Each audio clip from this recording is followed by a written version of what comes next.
The Oregon Holocaust Resource Center presents Glimpses of Lives Past. Oregonians remember the Holocaust. Some of the people we met earlier made it to safety before the full-scale plan of destruction was set in place. The others who remained behind experienced the worst horrors ever devised by humans: starvation, separation, forced labor, humiliation, and torture. After the invasion of Poland in September 1939, which marks the beginning of World War II, escape was practically impossible. The takeover of the European countries happened so quickly, in a matter of days, weeks at most.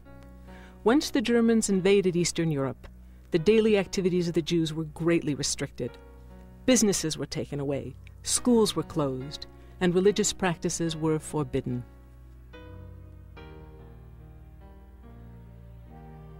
Well, I found out I was a Jew. Not just a Pole, but just a Jew, nothing else. A dirty Jew. No school. We were forbidden to attend school. That was the first big change for me.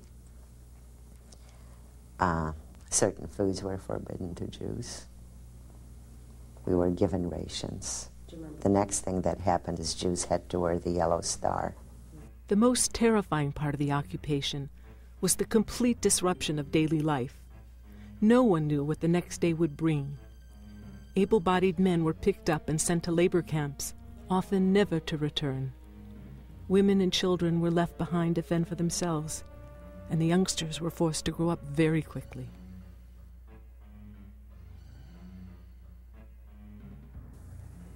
They took all the men, the ages of 18 to about 50 or 55 in this big plaza, and they took them all to labor camps. And I was left alone with my two sisters then, which one of them died afterwards. And one day, they just came around and yanked and posted orders for all Jewish men between ages 18 or 21 to 50 to report in the meadow outside the village. And everybody went. They did house-by-house searches. It happened so quickly, within maybe 45 minutes. The next thing I remember is being on the outskirts of this meadow and about half a dozen big German lorries, army trucks, sitting in a circle, and all the men were there, and we were not permitted to go anywhere near them. We had to stay on this perimeter. And they forced them at gunpoint to board these trucks, and they left. Then the rest of the Jewish population was forced to leave their homes. The Jews living in small towns and villages were rounded up in a central place, such as a church, synagogue, or factory, and then shipped off to larger cities.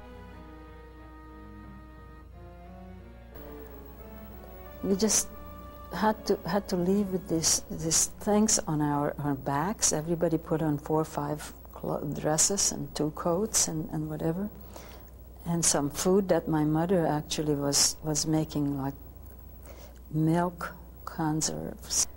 So we had to go to this town called Galanta.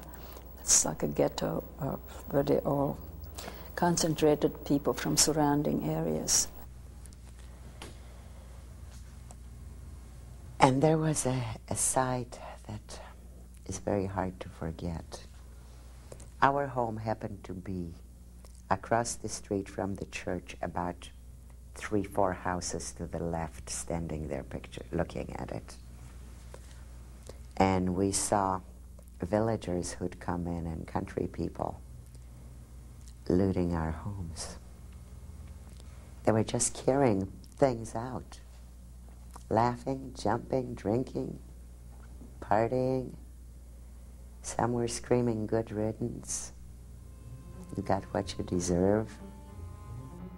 In the larger cities, the Jews were ordered to move into assigned sections of town, which were then walled off from the rest of the city. These sections, known as ghettos, were cramped and overpopulated. The conditions were inhumane. The elderly and the young were the first to die. And I looked around at the life in the ghetto, so different. Barbed wires throughout, tons of people milling around. And we walked into this room, and I thought maybe I had arrived in hell, or God knows where. There must have been at least 15 people in there. One small room. And they were like once a day feedings where we had to line up and with a pot and everybody got some food. And I remember my mom always pushing me on the front of the line because I was so little, hoping that maybe we get food before they run out. I remember having head lice.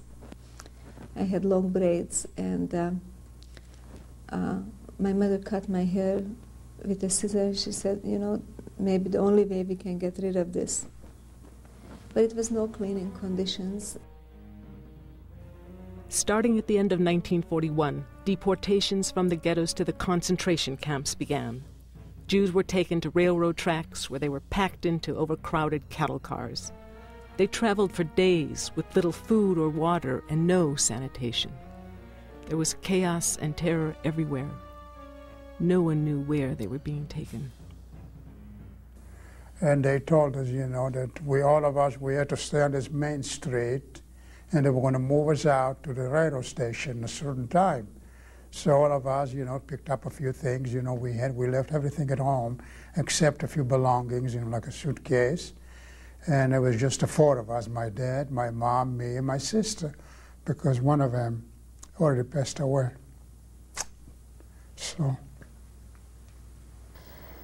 And next day we did have to go to fill up the wagons. So all of us were, my brother, my mother, my grandmother, my aunt had babies, and I remember we were helping her. So we all got into this train, and 70 of us, freight train, and there was a window on top with wires, and then they pushed us in, and then they left maybe a space just this much to get some air. And it was dark inside, down. There was no toilet. There was a barrel of water, a large barrel of water. And within a short time, I don't know, 2-3 days, the water was depleted, and you can imagine what was going on there. The most terrible remembrance is that the children were crying, that they were thirsty, that they were hungry. People started to die. Naturally, the first ones to die are either the old, the sick, and the very young as well. We felt that we were reduced to vermin, losing every ounce of dignity that we have. All of a sudden, the human dignity is gone. When we arrived in this place called Auschwitz-Birkenau, we were awakened by this noise from the outside. They opened up all the doors, and it was like a turmoil outside, a lot of noise, a lot of confusion. And they were standing, like about maybe a couple of dozen soldiers with dogs, and they were yelling in German, rouse, and so on. So anyway, and they told us to women and children and older people, I suppose this is what they told everybody, to go to the left. And they were going to get free transportation, with those trucks, so they didn't have to walk. And then they picked up the man, the healthy man, and they put him to the right. There was approximately 420 of us. So, and I was sort of kind of confused, you know. I was so close to my mother that I wanted to go with them, with my mother and my sister. And then, I don't know what made me do it. All of a sudden, I made my decision to go with the guys. And so I went to the right. And so I marched, because I wanted to be brave, you know. I didn't want to get right, you know, because I thought we were all going to go in the same place. I was holding up onto my mother's hand, and I wanted to go with her so much, because I saw ahead of me that we were being separated.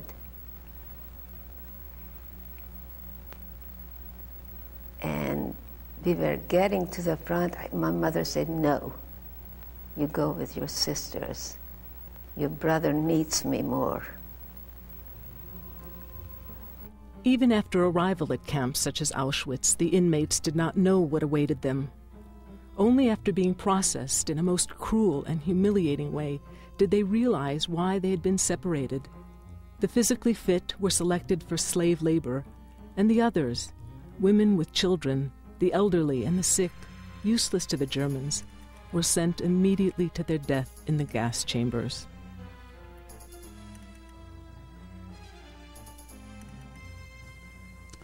So in a way, they took all the clothing out, they shaved us our head, and next thing you know, they tattooed us this number. My father was 109,707, and mine is 109,708. So we knew we were into a lot of trouble. There is no way out of this place. So after about a week or two being over there in quarantine, they took us outside the camp.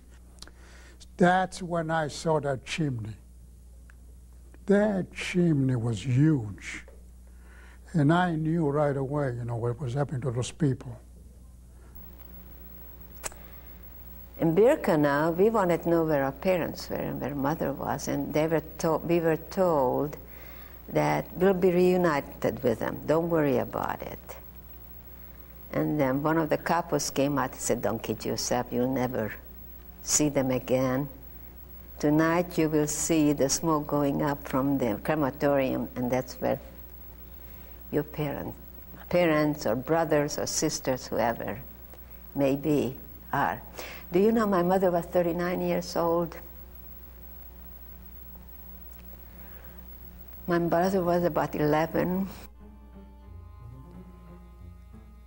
No words can ever describe the horrors endured by victims in the camps.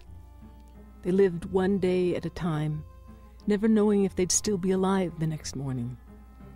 There was constant terror, starvation, disease, beatings, and executions. If an inmate was no longer able to work, he or she was sent to the gas chambers. The next thing I remember vividly is that I came to and I had something very heavy on my left side, on my arm, and I couldn't move my arm because I was laying on the side like this on my stomach, and so I started groping. It was this heavy weight, and I pushed and tugged and pulled. I had no strength. I mean, I'm sure it wasn't that heavy. And I managed to pull my arm out. And then I reached over and I felt something cold. And I realized that I had a body laying on part of me. And you know, the only reaction I had, and I'm not making this up really, because it's still with me to this day, was, thank God now I can sprawl on top of this body. I can have some more space. Come September, they started to take girls out of there. Those who looked, they stand on their feet, they sent to Germany to work. Those who looked not too well at all. I mean, ready within days they would be gone probably. So they just sent them to the gas chambers. In the winter of 1944, when the Russian army began to advance, the Nazis started retreating back into Germany. The camps were evacuated and the inmates were taken by foot and train to camps in Germany. And then they told us they were going to move us. So they put us in those boxcars again. The train kept going and going. The following day, I heard a shooting. And that's when I got it in my leg. And they put me in the last boxcar with about at least 15 or 20 dead people. Put me over there, way in the corner. And the only thing I could hear is, now I had one leg, I mean, I couldn't run. And I was bleeding. And God knows, you know, I haven't had a meal for 3 days. All of a sudden, I hear noise outside. And a couple of guys, they were talking in Ladino Spanish. And I yelled because they thought the old boxcar was full of dead people. And a couple of the guys opened up the door. They picked me up, and they put me in this ambulance, and they took me to this little, like a makeshift hospital.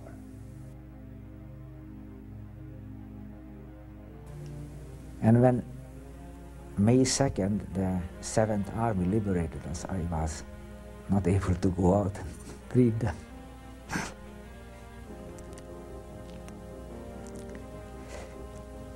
But it was a happy day. I was just a walking skeleton. I couldn't walk by myself. I had to lean on to something always.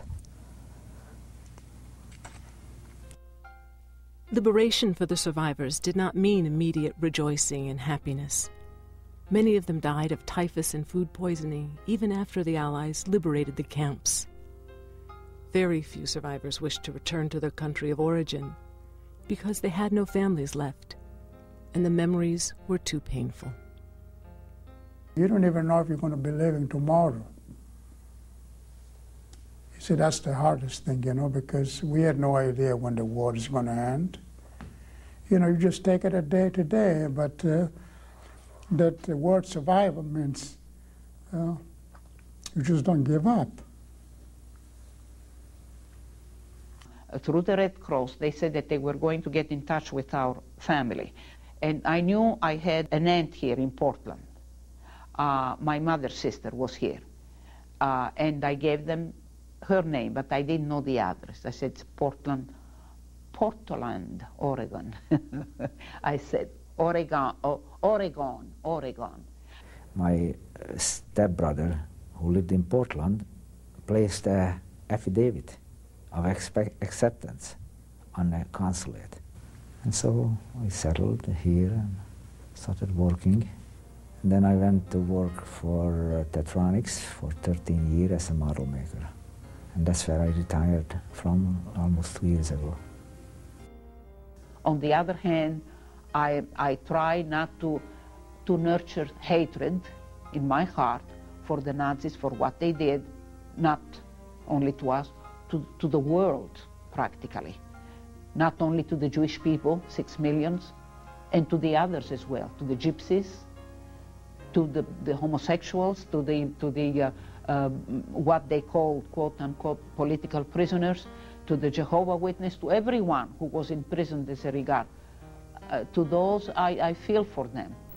Well, I honestly believe the only reason I am here because I had a meaning in my life, and the meaning was to be reunited with our family. There is no question in my mind.